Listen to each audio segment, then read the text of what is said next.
नमस्कार। आज हम बात करने वाले हैं ल ट्रैवेन्यूज टेक्नोलॉजी की, जिसे ज्यादातर लोग आइक्सिगो के नाम से जानते हैं। हाँ, बिल्कुल। हमारे पास है इनकी हालिया अर्निंग कॉल की जानकारी, कुछ फाइनेंशियल रिपोर्ट्स और मीडिया कवरेज भी। तो कोशिश रहेगी कि हम आइक्सिगो के बिजनेस को, उनके जो लेटेस्ट तिमाही नतीजे हैं Q1 FY26 के और आगे के क्या प्लान्स हैं, इनको समझें। हाँ, क्योंकि नतीजों के बाद स्टॉक में काफी हलचल रही है, तो ये समझना जरूरी है। बिल्कुल, तो चलिए शुरू करते हैं। पहले ये समझते हैं कि आइक्सिगो करता क्या है। देखिए, आइक्सिगो जो है वो खुद को कहता है भारत का leading online travel agent, OTA जिसे कहते हैं। अच्छा। और इनका फोकस है अगले अरब यूजर्स पर, मतलब जो टियर 2, 3, 4 शहरों में रहते हैं। हाँ, ये इनका एक अलग एंगल है। बिल्कुल। इनके जो मेन बिजनेस है उसमें सबसे बड़ा हिस्सा ट्रेन टिकटिंग का है, करीब 41% रेवेन्यू वहीं से आता है। ओके। फिर फ्लाइट्स हैं लगभग 32%, बस टिकट से करीब 24%, और अब ये होटल्स में भी आ गए हैं, हालांकि वो भी नया है। और ये AI, आर्टिफिशियल इंटेलिजेंस की भी काफी बात करते हैं। हाँ, AI इनके लिए काफी अहम है। अपनी सेवाओं में उसको इंटीग्रेट करने पे काफी जोर है इनका। और वो जो आप कह रहे थे टियर 2, 3 शहरों पर फोकस, इसी से जुड़ी इनकी एक रणनीति है ना, ब्लू ओशन। हाँ, सही पकड़ा। CEO ने इसे ब्लू ओशन स्ट्रैटेजी कहा है। मतलब ऐसी मार्केट्स में जाओ जहां कंपटीशन कम हो। जैसे कि ट्रेन और बस। बिल्कुल। ट्रेन OTA मार्केट में तो इनकी आप मानिए लगभग 60% हिस्सेदारी है। 60%? हाँ, काफी ज्यादा है। हाँ। बसों में ये दूसरे नंबर पर हैं और फ्लाइट्स में तीसरे। और मॉडल जो है वो एसेट लाइट है। मतलब खुद की ट्रेन बस नहीं है। नहीं, सब कुछ ऐप और वेबसाइट पर। समझ गए। चलिए अब आते हैं सबसे ताज़ा खबर पर।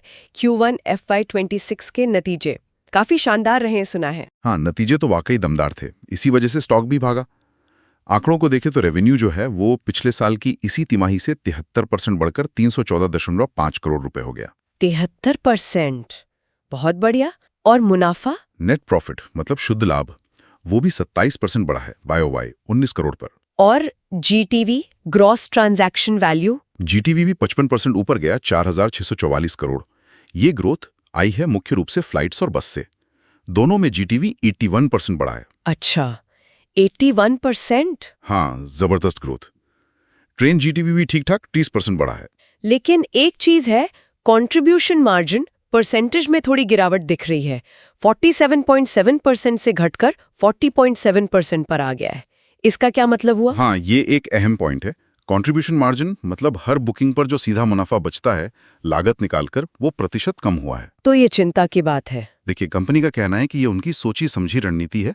वो अभी ग्रोथ पर पैसा लगा रहे हैं, मार्जिन पर उतना फोकस नहीं है। अच्छा, मतलब निवेश कर रहे हैं बिजनेस बढ़ाने में, खास तौर पर बस वाले सेगमेंट में। हाँ, बिल्कुल। बस सेगमेंट में काफी निवेश कर रहे हैं।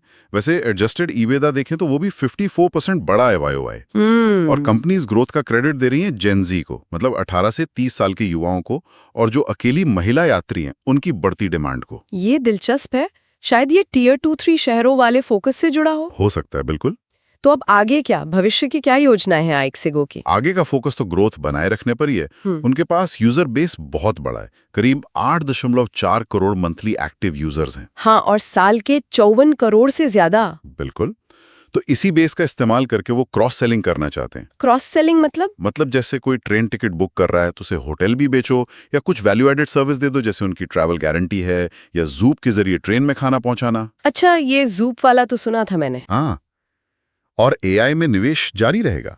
AI पर और क्या कर रहे हैं ये? वो पीस ऑफ माइंड क्या है? हाँ, AI में उनका वो पीस ऑफ माइंड स्टैक है। इसका मकसद है कि अगर यात्रा में कोई दिक्कत आए, जैसे फ्लाइट लेट हो गई, कैंसिल हो गई, तो उसमें यूजर को मदद मिले, शायद कुछ मुआवजा वगैरह। ओके, ये तो बढ़िया फीचर लग रहा है। और वो कंपनी के अंदर भी AI का इस्तेमाल बढ़ा रहे हैं। टारगेट है कि 40% से ज्यादा कोड AI से लिखवाएं। अच्छा, एफिशिएंसी बढ़ाने के। बिल्कुल। लेकिन इतनी तेज ग्रोथ है तो कुछ चुनौतियां, कुछ मुश्किलें भी होंगी। हाँ, चुनौतियां तो हैं ही। कंपटीशन बहुत है, खासकर फ्लाइट्स और होटल्स में। इस ग्रोथ रेट को बनाए रखना भी एक बड़ा सवाल है। फिर टेक रेट्स पर भी नजर रखनी होगी। टेक रेट्स मतलब? कमीशन। हाँ, हर बुकिंग पर कंपनी कितना कमाती है? ट्रेन में तो वो स्थिर है, बस में थोड़ा सुधरा है, पर फ्लाइट्स में शायद कुछ दबाव है। और पैसों का क्या स्टेटस है? कैश कितना है? कैश ठीक ठाक है, करीब 270 करोड़। प्लान है कि इससे अधिग्रहण करें या AI और होटल में और निवेश करें। एक और चीज, इनका कोई एक प्रमोटर नहीं है। PE फर्म्स का पैसा लगा है, तो उनके निकलने का एक रिस्क रहता है। अच्छा, और वो IRCTC वाला क्या मामला था? हाँ, IRCTC की पॉलिसीज में कुछ बदलाव हुए थे जिससे थोड़ी अनिश्चितता आई थी, पर आईएक्सीगो कह रहा है कि वो इसे मैनेज कर लेंगे। ठीक है।